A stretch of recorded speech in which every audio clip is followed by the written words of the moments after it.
अध्याय 1। क्या, कब, कहाँ और कैसे। रसीदा का सवाल। रसीदा बैठी अखबार पढ़ रही थी। अचानक उसकी निगाह एक सुर्खी पर पड़ी। 100 साल पहले। बस सोचने लगी कि यह कोई कैसे जान सकता कि इतने वर्षों पहले क्या हुआ था। कैसे पता लगाएं यह जानने के लिए कि कल क्या हुआ था। तुम रेडियो सुन सकते हो, टेलीविज़न देख सकते हो या फिर अखबार पढ़ सकते हो। साथ ही यह जानने के लिए कि पिछले साल क्या हुआ था, तुम किसी ऐसे व्यक्ति से बात कर सकते हो जिसे उस समय की स्मृति हो। लेकिन बहुत पहले क्या हुआ था, यह कैसे जान सकता है? यह कैसे जाना जा सकता है? अतीत के बारे में हम क्या जान सकते हैं? अतीत के बारे में बहुत कुछ जाना जा सकता है, जैसे लोग क्या खाते थे, कैसे कपड़े पहनते थे, किस तरह के घरों में रहते थे। हम आखेटकों, शिकारियों, पशुपालकों, कृषकों, शासकों, व्यापारियों, पुरोहितों, शिल्पकारों, कलाकारों, संगीतकारों या फिर वैज्ञानिकों के जीवन के बारे में जानकारियाँ हासिल कर सकते हैं। यही नहीं, हम यह भी पता कर सकते हैं कि उस समय बच्चे कौन से खेल खेलते थे, कौन सी कहानियाँ सुना करते थे, कौन से नाटक देखा करते थे या फिर कौन से गीत गाते थे। लोग कहाँ रहते थे। मानचित्र 1 में पृष्ठ 2 में देखे होंगे। पृष्ठ 2 में नर्मदा नदी का पता लगाओ। नीचे पृष्ठ 2 निकलेगा, उसमें एक मानचित्र दिया हुआ, नर्मदा नदी का पता लगाओ। कई लाख वर्ष पहले से लोग इस नदी के तट पर रह रहे हैं। यह रहने वाले आरंभिक लोग में से कुछ कुशल संग्राहक थे जो आसपास के जंगलों के विशाल संपदा से परिचित थे। अपने भोजन के लिए वे जड़ों, फलों तथा जंगल के अन्य उत्पादों का यहीं से संग्रह किया करते थे। जानवरों का आखेट शिकार भी करते थे। अब तुम उत्तर पश्चिम की सुलेमान और किरथर पहाड़ियाँ का पता लगाओ। इस क्षेत्र में कुछ ऐसे स्थान हैं जहां लगभग 8000 वर्ष पूर्व स्त्री पुरुषों ने सबसे पहले गेहूं तथा जौ जैसी फसलों का उपजाना आरंभ किया। उन्होंने भेड़, बकरी और गाय बैल जैसे पशु को पालतू बनाना शुरू किया। ये लोग गांव में रहते थे। उत्तर पूर्व में गारो तथा मध्य भारत में विंध्य पहाड़ियों का पता लगाओ। ये कुछ अन्य ऐसे क्षेत्र थे जहां कृषि का विकास हुआ, जहां सबसे पहले चावल उपजाया गया। वे स्थान विंध्य के उत्तर में स्थित थे।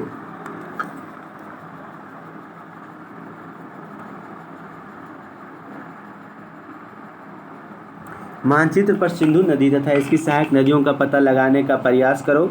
सहायक नदियां उन्हें कहते हैं जो एक बड़ी नदी में मिल जाती है। लगभग 47,000 वर्ष पूर्व इन्हीं नदियों के किनारे कुछ आरंभिक नगर फले फूले। गंगा व इसकी सहायक नदियों के किनारे तथा समुद्री तटवर्ती इलाकों में नगरों का विकास लगभग 25 वर्ष पूर्व हुआ। गंगा तथा इसकी सहायक नदी सोन का पता लगाओ। गंगा के दक्षिण में इन नदियों के आसपास का क्षेत्र प्राचीन काल में मगध, वर्तमान बिहार में नाम से जाना जाता था। इसके शासक बहुत शक्तिशाली थे और उन्होंने एक विशाल राज्य स्थापित किया था। देश के अन्य हिस्सों में भी ऐसे राज्यों की स्थापना की गई थी। लोगों ने सदैव उपमहाद्वीपों के एक हिस्से से दूसरे हिस्सों तक यात्रा की। कभी कभी हिमालय जैसे ऊंची पर्वतों, पहाड़ियों, रेगिस्तान, नदियों तथा समुद्रों के कारण यात्रा जोखिम भरी होती थी। फिर भी ये यात्रा उनके लिए संभव नहीं थी। अतः कभी लोग काम की तलाश में तो कभी प्राकृतिक आपदाओं के कारण एक स्थान से दूसरे स्थान जाया करते थे। कभी कभी सेनाएं दूसरे क्षेत्र पर विजय हासिल करने के लिए जाती थी। इसके अतिरिक्त व्यापारी कभी काफिले में तो कभी जहाज़ों में अपने साथ मूल्यवान वस्तुएं लेकर एक स्थान से दूसरे स्थान जाते रहते थे। धार्मिक गुरु लोगों को शिक्षा और सलाह देते हुए एक गांव से दूसरे गांव तथा एक कस्बे से दूसरे कस्बे जाया करते थे। कुछ लोग नए और रोचक स्थानों के खोजने की चाह में उत्सुकतावश भी यात्रा किया करते थे। इन सभी यात्राओं से लोग को एक दूसरे के विचारों को जानने का अवसर मिला। आज लोग यात्राएं क्यों करते थे? एक बार फिर से मानचित्र 1 को देखो। पहाड़ियाँ, पर्वत और समुद्र इस उपमहाद्वीप की प्राकृतिक सीमा का निर्माण करते हैं। हालांकि लोगों के लिए इन सीमाओं को पार करना आसान नहीं था। जिन्होंने ऐसा चाहा वे ऐसा कर सके, वे पर्वतों की ऊंचाइयों को छू सके तथा गहरे समुद्र को पार कर सके। उपमहाद्वीप के बाहर से भी कुछ लोग यहाँ आए और यहीं बस गए। लोग के इस आवागमन ने हमारी सांस्कृतिक परंपराओं को समृद्ध किया। कई सौ वर्षों से लोग पत्थर को तराशने, संगीत रचने और यहाँ तक कि भोजन बनाने के नए तरीकों के बारे में एक दूसरे के विचारों का अपनाते रहे। देश का नाम। अपने देश के लिए हम प्रायः इंडिया तथा भारत जैसे नामों का प्रयोग करते हैं। इंडिया शब्द इंडस से निकला है, जिसे संस्कृत में सिंधु कहा जाता है। अपने एटलस में ईरान और यूनान का पता लगाओ। लगभग 2500 वर्ष पूर्व उत्तर पश्चिम की ओर से आने वाले ईरानियों और यूनानियों ने सिंधु को हिंदोस अथवा इंडोस और इसी नदी के पूर्व में स्थित भूमि प्रदेश को इंडिया कहा। भारत नाम का प्रयोग उत्तर पश्चिम में रहने वाले लोग के एक समूह के लिए किया जाता था। इस समूह का उल्लेख संस्कृत की आरंभिक लगभग 35,000 वर्ष पुरानी कृति ऋग्वेद में भी मिलता है। बाद में इसका प्रयोग देश के लिए होने लगा। अतीत के बारे में कैसे जानें? अतीत की जानकारी हम कई तरह से प्राप्त कर सकते हैं। इनमें से एक तरीका अतीत में लिखी गई पुस्तकों को ढूंढना और पढ़ना। ये पुस्तक हाथ से लिखी होने के कारण पांडुलिपि कही जाती है। अंग्रेजी में पांडुलिपि के लिए प्रयुक्त होने वाला मैन्युस्क्रिप्ट शब्द लैटिन शब्द मेनु, जिसका अर्थ हाथ है, से निकला है। यह पांडुलिपियाँ प्रायः ताड़पत्रों अथवा हिमालय क्षेत्र में उगने वाले भुर्ज नामक पेड़ की छाल से विशेष तरीके से तैयार भोजपत्र पर लिखी मिलती है।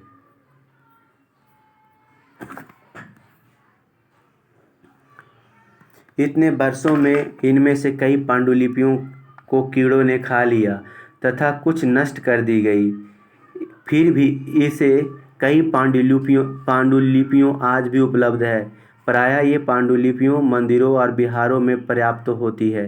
इन पुस्तक में धार्मिक मान्यताओं व व्यवहारों, राजाओं के जीवन, औषधियों तथा विज्ञान आदि सभी प्रकार के विषयों की चर्चा मिलती है।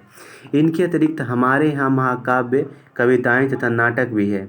इसमें से एक संस्कृत में लिखे हुए मिलते हैं, जबकि अन्य प्राकृतिक और तमिल में है।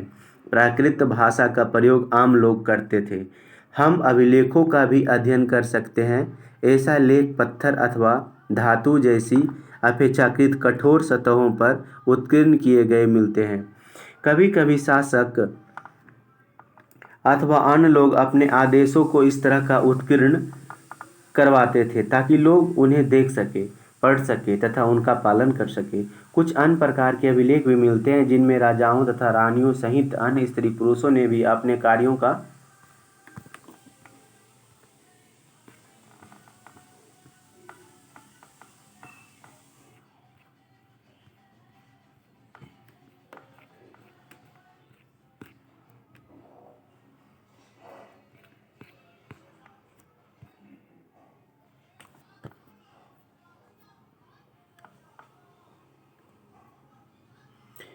करना। कुछ अन्य प्रकार के अभिलेख भी मिलते हैं जिनमें राजाओं तथा रानियों सहित अन्य स्त्री पुरुष भी अपने कार्यों के विवरण उत्कीर्ण करवाए हैं। उदाहरण के लिए प्रायः शासक लड़ाइयों में अर्जित विजयों का लेखा जोखा रखा करते थे। क्या तुम बता सकती हो कि कठोर सतह पर लिखवाने को क्या कहा लिखवाने के क्या लाभ थे? ऐसे करवाने से क्या कठिनाइयाँ आती थी? इसके अतिरिक्त अन्य कई वस्तुएं अतीत में बनी और प्रयोग में लाई जाती थी। ऐसी वस्तुओं का अध्ययन करने वाले व्यक्ति पुरातत्वविद कहलाता था। पुरातत्वविद पत्थर और ईंट से बनी पत्थरों को अवशेषों, चित्रों तथा मूर्तियों का अध्ययन करते हैं। वे औजारों, हथियारों, बर्तनों, आभूषणों, बाएँ एक प्राचीन नगर से प्राप्त इस तरह के पात्र का प्रयोग 4700 वर्ष पूर्व होता था। दाएँ एक चांदी का सिक्का, इस तरह के सिक्के का प्रयोग लगभग 2500 वर्ष पूर्व होता था। हमारे द्वारा आज प्रयोग में आने वाले सिक्के से यह सिक्का कैसे भिन्न है? सिक्के की प्राप्तियों के लिए छानबीन तथा खुदाई भी करते थे। इनमें से कुछ वस्तुएं पत्थर, पकी मिट्टी तथा कुछ धातु की बनी हो सकती है। ऐसे तत्व कठोर तथा जल्दी नष्ट होने वाले होते हैं। पुरातत्वविद जानवरों, चिड़ियों तथा मछलियों की हड्डियाँ भी ढूंढते हैं। इससे उन्हें यह जानने में भी मदद मिलती है कि अतीत में लोग क्या खाते थे। वनस्पति के अवशेष बहुत मुश्किल से बचा पाते हैं। आदि अन्न के दाने अथवा लकड़ी के टुकड़े जल जाते हैं, वे जले हुए रूप में बचे रहते हैं। क्या पुरातत्वविदों को बहुधा कपड़ों के अवशेष मिलते होंगे? पांडुलिपियों, अभिलेखों तथा पुरातत्व से ज्ञान जानकारियों के लिए इतिहासकार प्रायः स्रोत शब्द का प्रयोग करते हैं। इतिहासकार उन्हें कहते हैं जो अतीत का अध्ययन करते हैं। स्रोत के प्राप्त होते ही अतीत के बारे में पढ़ना बहुत रोचक हो जाता है, क्योंकि इन स्रोतों का सहायता से हम धीरे धीरे अतीत का पुनर्निर्माण करते जाते हैं। अतः इतिहासकार तथा पुरातत्वविद उन जासूसों की तरह जो इन सभी स्रोतों का प्रयोग सुराग के रूप में कर अतीत को जानने का प्रयास करते हैं। अतीत एक या अनेक? क्या तुमने इस पुस्तक के शीर्षक हमारे अतीत पर ध्यान दिया? यह अतीत शब्द का प्रयोग बहुवचन के रूप में किया गया है। ऐसे इस तथ्य की ओर ध्यान दिलाने के लिए किया गया है कि अलग अलग समूह के लोगों के लिए इस अतीत के अलग अलग मायने थे। उदाहरण के लिए पशुपालकों अथवा कृषकों का जीवन राजाओं तथा रानियों के जीवन से तथा व्यापारियों का जीवन शिल्पकारों से जीवन से बहुत भिन्न था। जैसा कि हम आज भी देखते हैं, उस समय भी देश के अलग अलग हिस्सों में लोग अलग अलग व्यवहारों और रीति रिवाजों का पालन करते थे। उदाहरण के लिए आज अंडमान द्वीप के अधिकांश लोग अपना भोजन मछलियां पकड़कर, शिकार करके तथा फल फूल के संग्रह द्वारा प्राप्त करते हैं। इसके विपरीत शहरों में रहने वाले लोग खाद्य आपूर्ति के लिए अन्य व्यक्तियों पर निर्भर करते हैं। इस तरह के भेद अतीत में भी विद्यमान थे।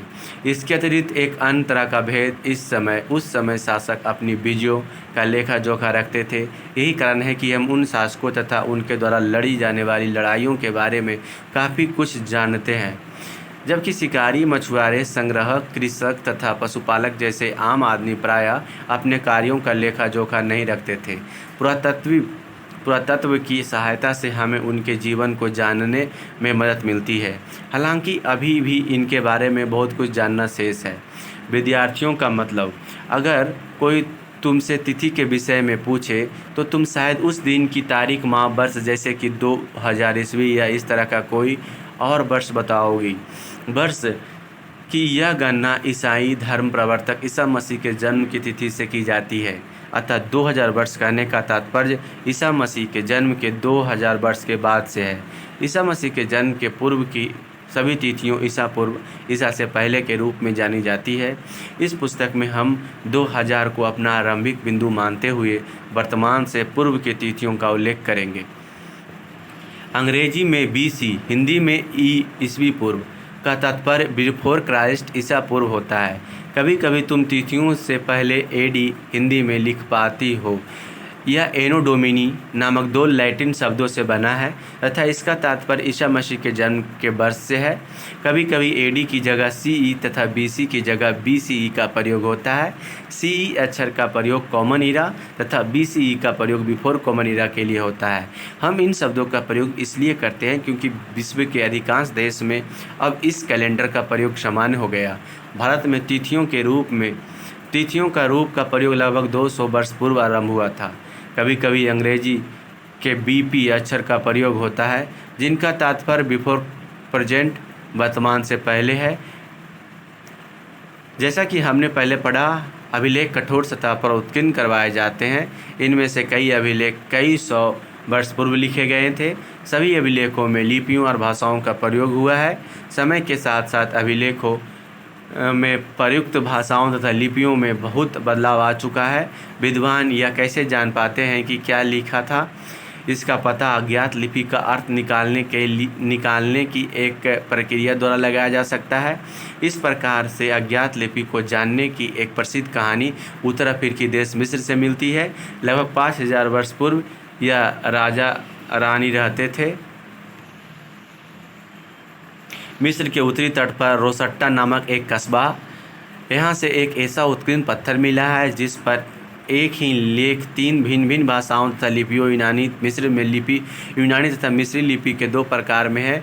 कुछ विद्वान यूनानी भाषा पढ़ सकते थे। उन्होंने बताया कि यहाँ राजाओं तथा रानियों के नाम एक छोटे से फ्रेम में दिखाए गए हैं। इन्हें कारतूस कहा जाता है। इसके बाद विद्वानों ने यूनानी तथा मिस्र संकेतों को अगल बगल रखते हुए मिस्री अक्षरों को समानार्थक ध्वनियों की पहचान की। जैसा कि तुम देख सकते हो, यहाँ एल अक्षर के लिए शेर तथा ए अक्षर के लिए चिड़िया के चित्र बने हैं। यह एक बार जब उन्होंने यह जान लिया कि विभिन्न अक्षर किनके द्वारा लिए प्रयुक्त हुए, तो वे आसानी से अन्य अभिलेख को भी पढ़ सके। उपयोगी शब्द: यात्रा, पांडुलिपि, अभिलेख, पुरातत्व, इतिहासकार। अज्ञात लिपि का प्रयोग इसमें दिया गया है। कृषि का आरंभ हुआ 8000 ईस्वी पूर्व में। सिंधु सभ्यता प्रथम नगर 47 वर्ष पूर्व। गंगा घाटी के नगर मगध का बड़ा राज्य 2500 वर्ष पूर्व। वर्तमान लगभग 2000 वर्ष पूर्व। अब इसमें प्रश्नोत्तर है, तो आप चर्चा करेंगे, ये इम्पोर्टेंट नहीं है। अब हम इसमें देख लेते हैं क्या क्या दिया है। फर्स्ट में ये मांच मैप है, जिसे पोज कर आसानी से देखें। उसके बाद अरब सागर लक्षद्वीप, ये उपमहाद्वीप का एक प्राकृतिक मानचित्र को दिखाया गया है।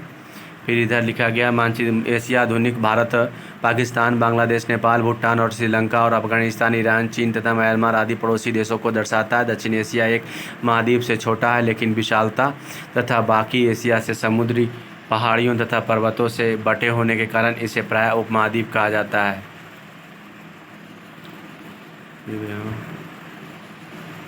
ताड़पत्रों से बने पांडुलिपि का एक पृष्ठ। यह पांडुलिपि लगभग 1000 वर्ष पहले लिखी गई थी। किताब बनाने के लिए ताड़ के पत्तों को काटकर उनके अलग अलग हिस्सों को एक साथ बांट दिया जाता था तथा भुर्ज के छाल को से बने ऐसे ही एक पांडुलिपि को तुम यहाँ देख सकते हो।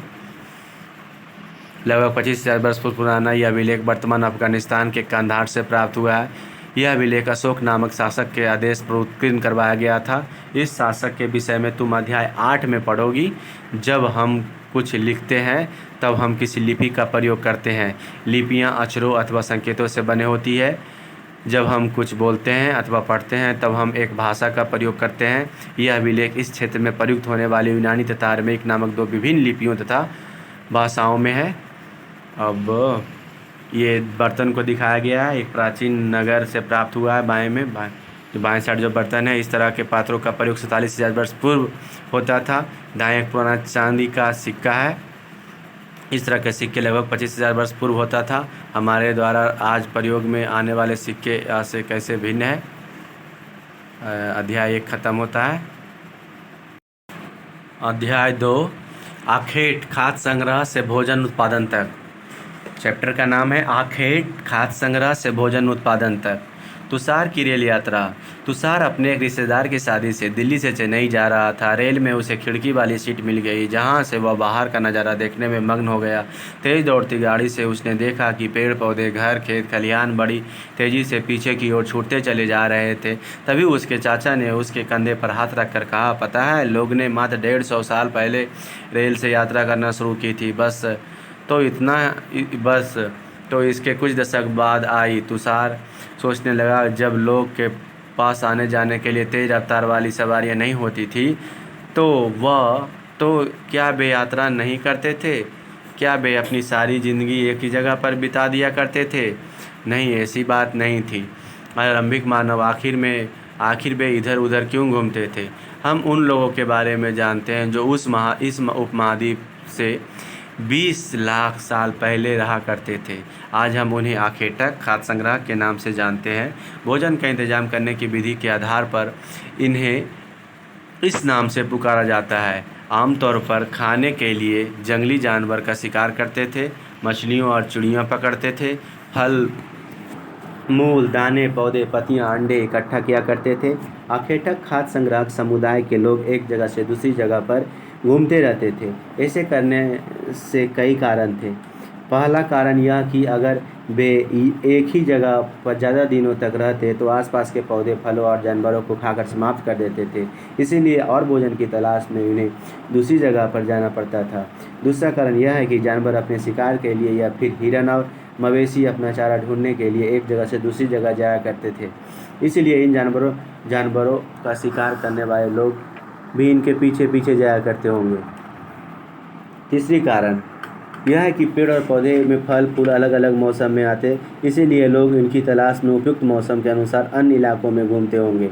और चौथा कारण यह है कि पानी के बिना किसी भी प्राणी या पेड़ पौधे का जीवित रहना संभव नहीं होता, और पानी झील, झरनों और नदियों तथा नदियों में ही मिलता है। यद्यपि कई नदियाँ और कई झीलों का पानी कभी नहीं सूखता, कुछ झीलों और नदियों का पानी बारिश के बाद ही मिल पाता है, इसीलिए ऐसे झीलों और नदियों के किनारे बसे लोग सूखे मौसम में पानी की तलाश में इधर उधर जाना पड़ता होगा। आरंभिक मानव के बारे में जानकारी कैसे मिलती है? पुरातत्वविदों के कुछ ऐसी वस्तुएं मिली जिनका निर्माण और उपयोग आखेटक खाद्य संग्रह किया करते थे। यह संभव है कि लोगों ने अपने काम के लिए पत्थरों, लकड़ियों और हड्डियों के औजार बनाए। इनमें से पत्थरों के औजार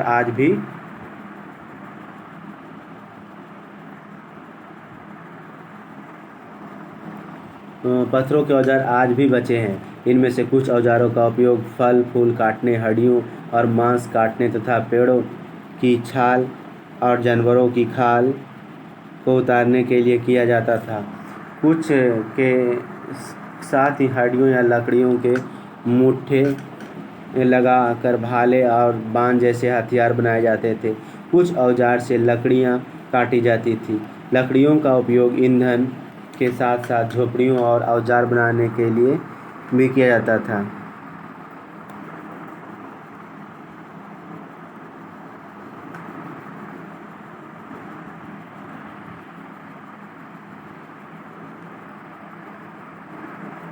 मानचित्र 2 को देखो। लाल त्रिकोण वाले स्थान वे पुरास्थल है जहाँ पर आखेटक खाद्य संग्रह के होने का प्रमाण मिले हैं। इनके अलावा भी और कई स्थान पर आखेटक खाद्य संग्रह रहते थे। मानचित्र में सिर्फ कुछ गिने चुने स्थान ही जिन्हें चिन्हित किए गए हैं। कई पुरास्थल नदियों और झीलों के किनारे पाए गए हैं।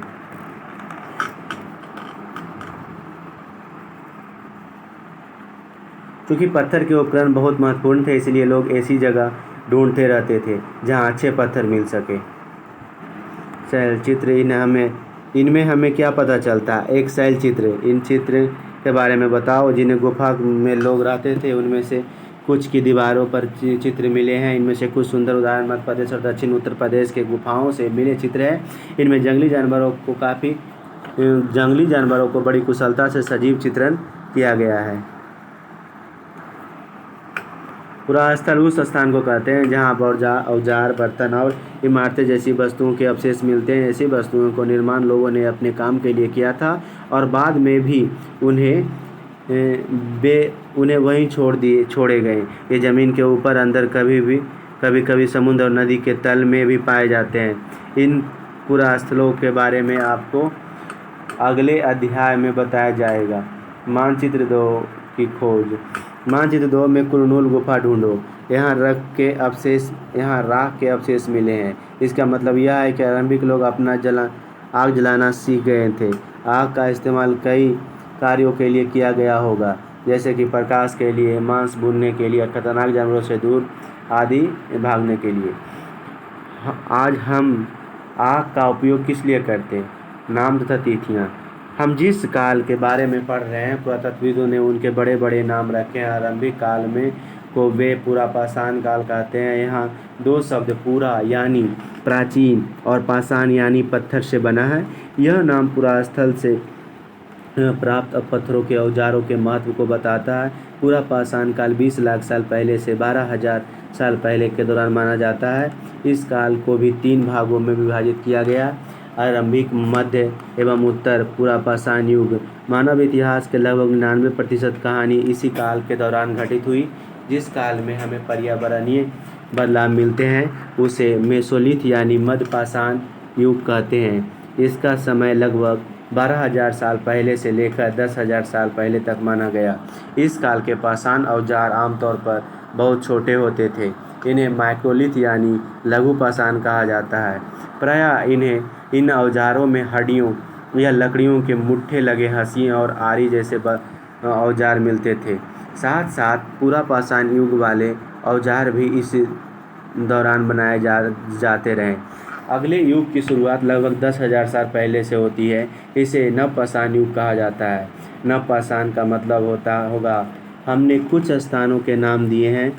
अगले अध्याय में तुम्हें ऐसे अनेक नाम मिलेंगे। अक्सर हम पुराने स्थानों के लिए उन नामों का प्रयोग करते हैं जो प्राचीन प्रचलित है, क्योंकि हमें ज्ञात नहीं है कि उस काल में इनके क्या नाम रहे होंगे।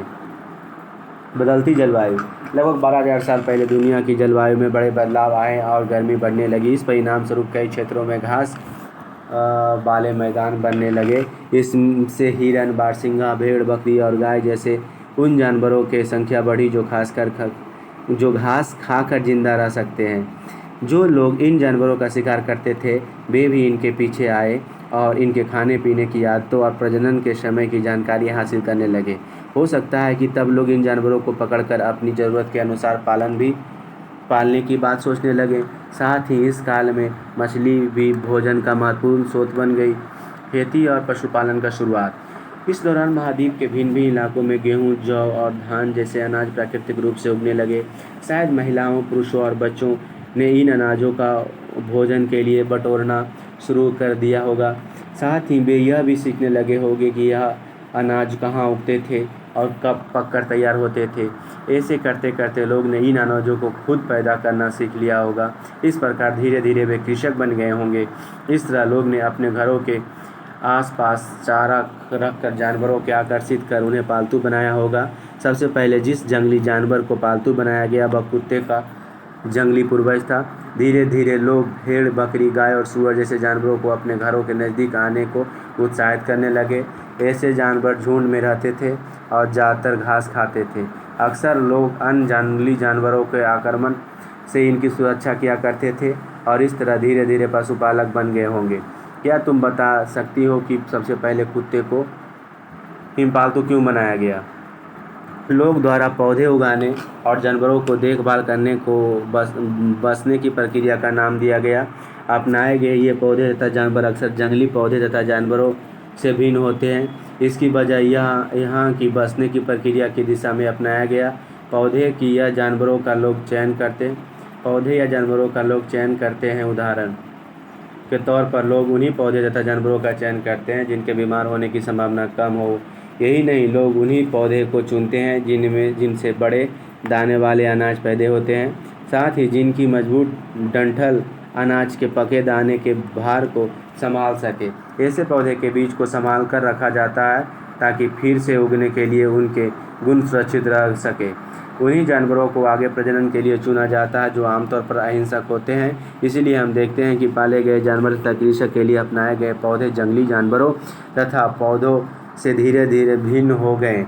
मिसाल के तौर पर जंगली जानवर की तुलना में पालतू जानवरों के दांत और सींग छोटे होते हैं। इन दांतों को देखो, इनमें से कौन सी जंगली सूअर का और कौन सा पालतू सूअर का है। बसने की प्रक्रिया पूरी दुनिया में धीरे धीरे चलती रही। यह करीब 12,000 साल पहले शुरू हुई। वास्तव में आज हम जो भोजन करते हैं वो इसी बसने की प्रक्रिया की वजह से है।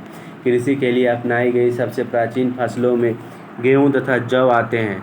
उसी तरह सबसे पहले पालतू बनाए गए जानवरों में कुत्ते के बाद भेड़, बकरी आते हैं। एक नवीन जीवन शैली। तुम किसी पौधे के बीज को बोकर देखो, तुम पाओगे कि इसके विकसित होने के कुछ वक्त लगता है। इसमें कुछ दिन, महीने या फिर साल तक लग जा सकता है। इसलिए सब लोग पौधे उगाने लगे तथा उनकी देखभाल के लिए उन्हें एक जगह पर लंबे समय तक रहना पड़ा था। बीज बोने से लेकर फसलों के पकाने तथा पौधे की सिंचाई करने, खरपतवार हटाने, जानवरों और चिड़ियों से उनकी सुरक्षा करने जैसे बहुत से काम शामिल थे। कटाई के बाद अनाज का उपयोग बहुत संभाल कर करना पड़ता था। अनाज के भोजन और बीज दोनों ही रूपों में बचा कर रखना आवश्यक था। इसलिए लोग को इसके भंडारण की बात सोचनी पड़ी। बहुत से इलाके में लोगों ने मिट्टी के बड़े बड़े बर्तन बनाए, टोकरियाँ बुनी, यहाँ फिर ज़मीन के गड्ढा खोदा। क्या तुम्हें पता लगता है कि शिकारी या भोजन संग्रह करने वाले बर्तन बनाते और उनका प्रयोग करते होंगे? आपने जवाब का कारण बताओ। जानवर चलते फिरते खाद्य भंडार। जानवर बच्चे देते थे जिससे उनकी संख्या बढ़ती है। अगर जानवरों की देखभाल की जाए तो उनकी संख्या तो बढ़ती ही है, साथ ही उनसे दूध भी प्राप्त हो सकता है, जो भोजन का एक अच्छा स्रोत है। यही नहीं, जानवरों से हमें मांस भी मिलता है। दूसरे शब्दों में पशुपालन भोजन के भंडारण का एक तरीका है। भोजन के अतिरिक्त जानवरों से और क्या क्या मिल सकता है? आज जानवर का उपयोग किस लिए होता है? आओ आरंभिक कृषक और पशुपालकों के बारे में पता करें। क्या तुम कई नीले वर्ग दिख रहे हैं? पता है, इनमें से प्रत्येक बिंदु उस जगह को दर्शाता है जहाँ पुरातत्वविदों को शुरुआती कृषकों और पशुपालकों को होने के साक्ष्य मिले हैं। ये पूरे उपमहाद्वीप में पाए गए हैं। इनमें से सबसे महत्वपूर्ण पश्चिमोत्तर क्षेत्र में आधुनिक कश्मीर में है और पूर्व तथा दक्षिण भारत में पाए गए हैं।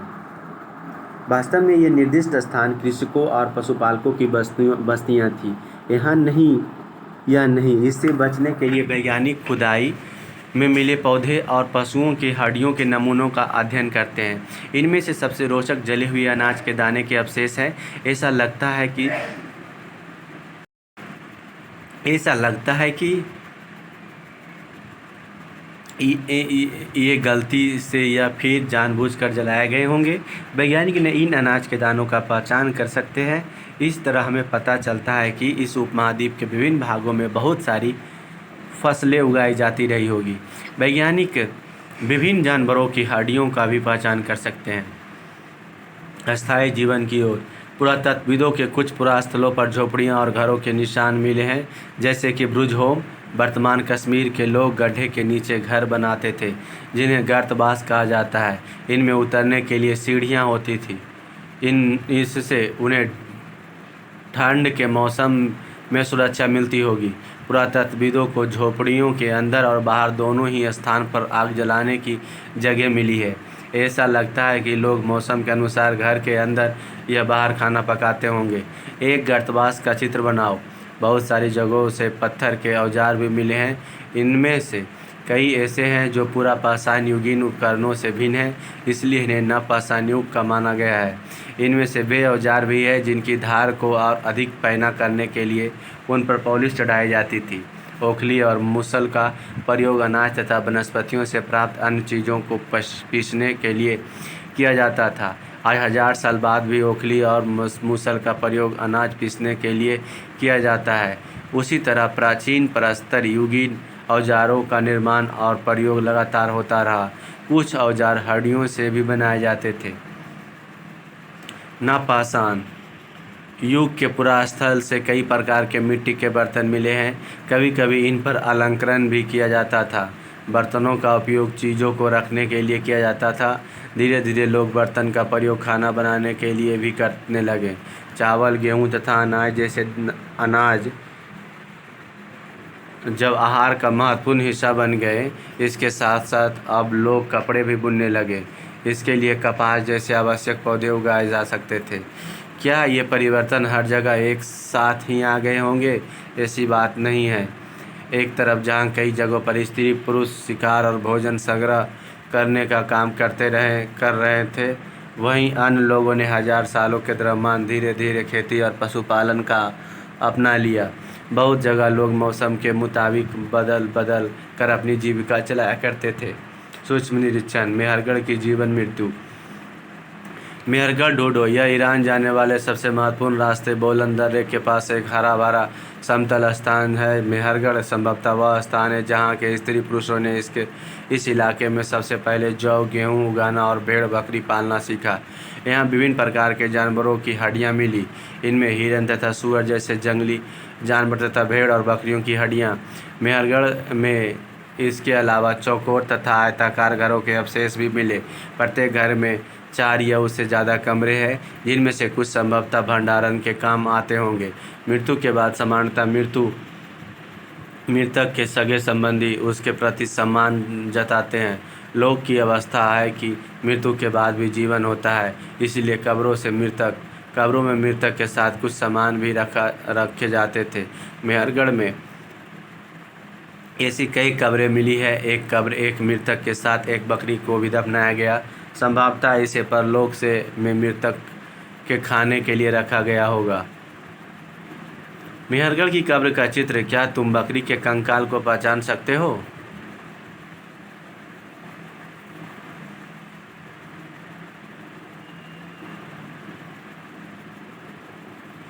फ्रांस की गुफा में कई गई चित्रकारी।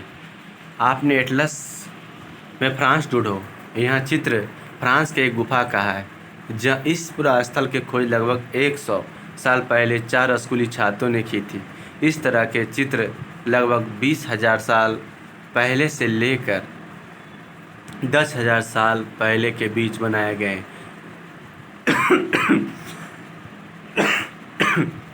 इनमें कई जानवर के चित्र हैं। इनमें जंगली घोड़े, गाय, भैंसा, गैंडा, रेंडियर, बारहसिंगा और सूअरों के गहरे चमकीले रंगों से चित्रित किया गया है। इन रंगों को लौह अयस्क और चारकोल जैसे खनिज पदार्थों में बनाया जाता था। यह संभव है कि इन चित्रों के उत्सवों के अवसर पर बनाया जाता था या फिर इन्हें शिकारियों द्वारा शिकार पर निकलने से पहले कुछ अनुष्ठान के लिए भी बनाया गया होगा।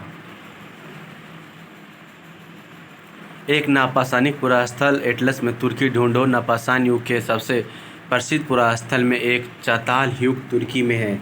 यह दूर दराज स्थानों से कई चीज़ लाई जाती थी और उनका उपयोग किया जाता था, जैसे सीरिया से लाया गया चकमक पत्थर, लाल सागर की कौड़ियों तथा भूमध्य सागर की सीपियाँ।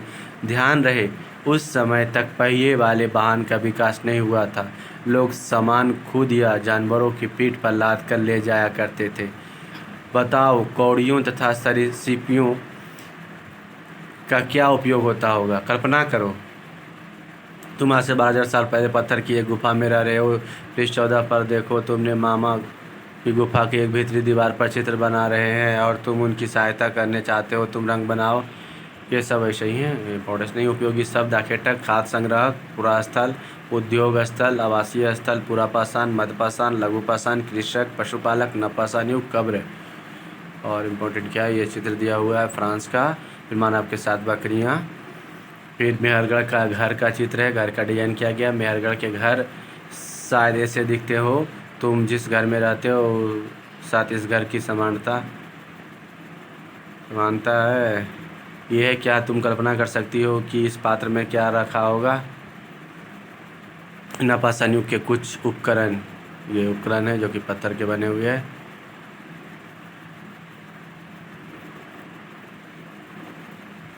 ये अनाज के उपयोग बीज के रूप में, खाद के रूप में, उपहार के रूप में, भंडार के रूप में।